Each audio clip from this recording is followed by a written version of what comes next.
In this video, we are going to train our pix2pix architecture, and in order to train this architecture, obviously we need dataset, and I'm going to use this pix2pix dataset from Kaggle. It has cityscapes, then h2shoes, facades, map. So we are going to use these facades, and in order to use this dataset, all we need to do is to use the API, which is right here, and download it in the collab. So let's do this process. Change the runtime to L4 GPU, and firstly let me upload my kaggle.json file. Then I'm going to make a directory. We'll move kaggle.json to that directory and we'll give permissions. I'm going to download this dataset. Once dataset is downloaded, we need to unzip it. So I'm going to use zip file in order to unzip it. After unzipping the data, as you can see, we have cityscapes, h2shoes, facades. So let's open facades. And here, as you can see, our images are in this format. So we need to split this image right in the center in order to get this as an input image and this left one as an output image.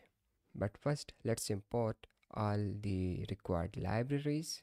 Now let's read an image. And as I have told you earlier that we have to split the width of this image in order to work with this dataset. For this purpose, let's use TensorFlow, and firstly let's read the file and let's see the shape.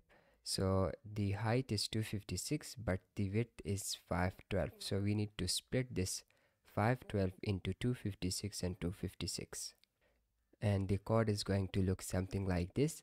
I'm going to read this second dimension and we'll divide it with 2 in order to get new W. Now the real image will be all the pixels which are less than this width, because we are going to read the pixels between 0 and 256, so less than 256. And the fake image, or you can say the sketch of the image, will be all pixels greater than this W. Let's run it. And yes, we got it. So this is our real image and this is the segment mask of this image. Let's put all of these lines into a function so that we could use that function as a pre-processing function during the data pipeline. So all the lines are exactly the same. Read the image, decode it, and then read this width dimension divided with 2 and split the image into real image and input image. So the input image is going to be this segmented mask, while the real image is going to be this. The total length of the training dataset is 400, and let's create here our pre-process function which is going to pre-process the data. And inside this pre-process function, I'm going to call my split real fake, which is this function, and it is going to return me the input image and the real image. And then I'm going to convert them to float 32, will normalize them and return them. I need to create the dataset now. For this purpose, what I'm going to do is to iterate on all the files which are present in this image directory, which is basically the facade train folder. As you can see right here, we have defined it. And then I'm going to concatenate the image directory path with each file name, because we are going to read it using the TensorFlow. So this os.list directory return us just the file names which are present in that directory, and in order to get the full path, we need to append the parent folder path with each image. And in order to do it, I'm going to use this list comprehension of Python. Once I have images path, you can actually see them. Currently there are just array of string, so these are all my paths. I'm going to convert this array into TensorFlow dataset object. For this purpose, I'm going to use this from tensor slices.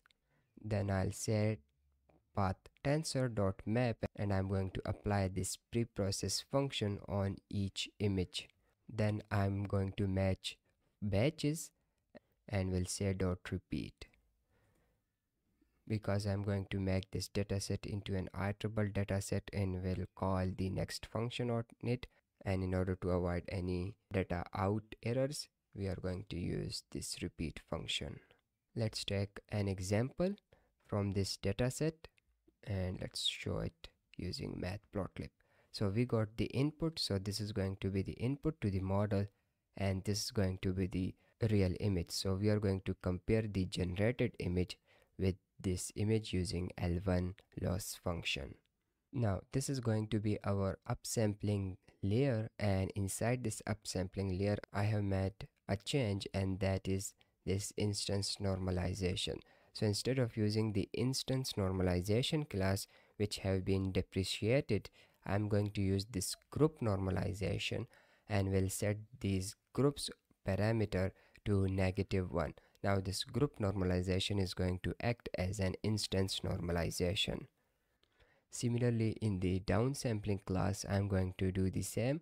I'll put this group normalization with a group size of -1 in order to convert it into an instance normalization layer. Let's create the generator class, and the generator code is going to look similar to what we did in the previous video. But in the call method, firstly I'm going to pass the data from these downsampling layers, and then I'm going to pass it from these upsampling layers, but I'm going to incorporate those skip connections. So before passing to this U5, which is upsampling layer, I'm going to concatenate the outputs of XU6 with the XD6, which is right here. So this is going to make that skip connection first, and then I'm going to pass it from this U5. Similarly, before passing to XU4, I'm going to concatenate XU5 with XD5, and then I'm going to pass it to this upsampling 4 layer. Similarly, I'll do the same for upsampling 3, 2 and 1, and finally the last upsampling, where I'm going to concatenate the output of XD1 with the XU1, and it is going to return me the X. Then I'll apply the last convolutional layer and will return the X. Let's test this generator by passing some dummy data, and let's see what we will get. So we got this type of output, which is like we have some sort of a structure but we can't recognize it. And let's see whether the output shape is what we are expecting. Yeah, we got 256, 256 and 3. This is what we were expecting. This is going to be the discriminator code. It is exactly the same, we have discussed it. Let's run it directly. And similarly, let's test the output shape of discriminator. We should get 29 by 29 by 1, and yes, we got it. So I'm going to combine the generator and the discriminator in this pix2pix class. I'm going to provide my generator object, the discriminator object, and in the call method we are going to provide inputs, and these inputs will have the sketch and the real image. So we actually don't need this real image in this pix2pix class, but in the future, if we want to incorporate these real images for the discrimination process, then you don't need to make a lot of changes in the code. So I'm going to provide these sketches to the generator in order to get fact generated images, which I'm going to pass with these sketches to the discriminator, and discriminator is going to discriminate them, and I'm going to return the discriminator output because we need to use it for binary cross entropy loss function, and these fact generated images which we are going to use for the reconstruction loss function, the L1. Let's compile all of them. So generator, discriminator, pass the object, compile it with Adam optimizer. These are the settings recommended in the original paper, and I'm going to use binary cross entropy in case of discriminator, but in case of pix2pix, I'm going to use two loss function. one for the discriminator output, which is going to be binary cross entropy, and other one will be MAE, and the weight of these losses will be 1:100. And again, these values were recommended in the original paper. Create the utility function which is going to show the images, and this time I am not going to save them. The train function of pix2pix is going to look like this. I'm going to get generator and discriminator using pix2pix.layers, and then I'm going to convert my dataset into an iterable dataset.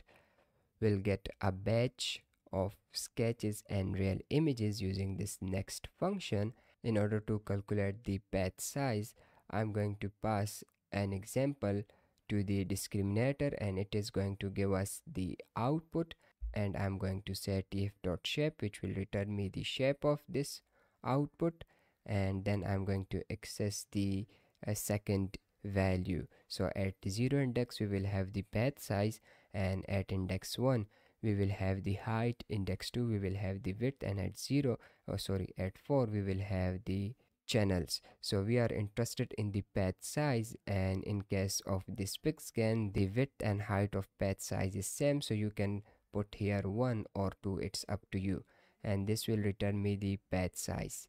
Once I have the patch size, then with the help of this patch size I can calculate my real and fake labels right here. So again, I'm going to convert my dataset into an iterable dataset, because I have already used a sample of data from the original dataset. So I'll re-convert it into an iterable dataset so that I could accumulate that one sample, although it's like an unnecessary type of step, but yeah, I did it, so it's up to you whether you want to do it or not.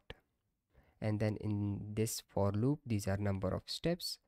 I'm going to get a batch of sketch and real images, then I'll find the batch size, and I'll pass the sketches to the generator in order to get fake generated images. Once I have those fake generated images, I need to create my dataset for the discriminator. Before we create the dataset, we need some real and fake labels. So I'll use this batch size, the patch size, and obviously number of channels. This is the main difference between regular discriminator and a patchGAN discriminator. Then I'm going to concatenate the sketches with the sketches first, and the reason for this is that because I'm going to concatenate the real images with fake images along the batch dimension. So all of these three concatenations will happen on the batch dimension. Now the number of examples in this batch is going to be add, and number of example in this batch is going to be add, because we are concatenating at the batch dimension, and in each batch we have 4 examples. So I'll get add images, and once I have this dataset, I'm going to train my discriminator. So I'll put discriminator.trainable to true. I'll pass my sketches, the images, and the labels in order to train the discriminator. Inside the discriminator, you know very well that we are going to pair each sketch with each image, and then I'm going to pass them to few convolutional layer, and finally 29 by 29 convolutional layer, which I'm going to compare with these labels in order to calculate my binary cross entropy loss. After training discriminator, I'm going to put dot trainable to false, because I'm going to train the generator now, and in case of generator I'm going to provide my sketch and real image, not these dataset but the original, this sketch batch and these real images batch, because we don't need fake images. And I'm also going to provide my real labels and a real image, because this real label is going to be used to calculate the binary cross entropy loss function, and this real image will be used to calculate the L1 loss function. So this is going to be the input, and this is what we are expecting from the model, so it's the output. And again, after every 100 steps I'm going to show the images. Let's train the model. I'm going to train it for 2000 epochs. You can train it for higher, but it is going to take time. Wow, what's the issue?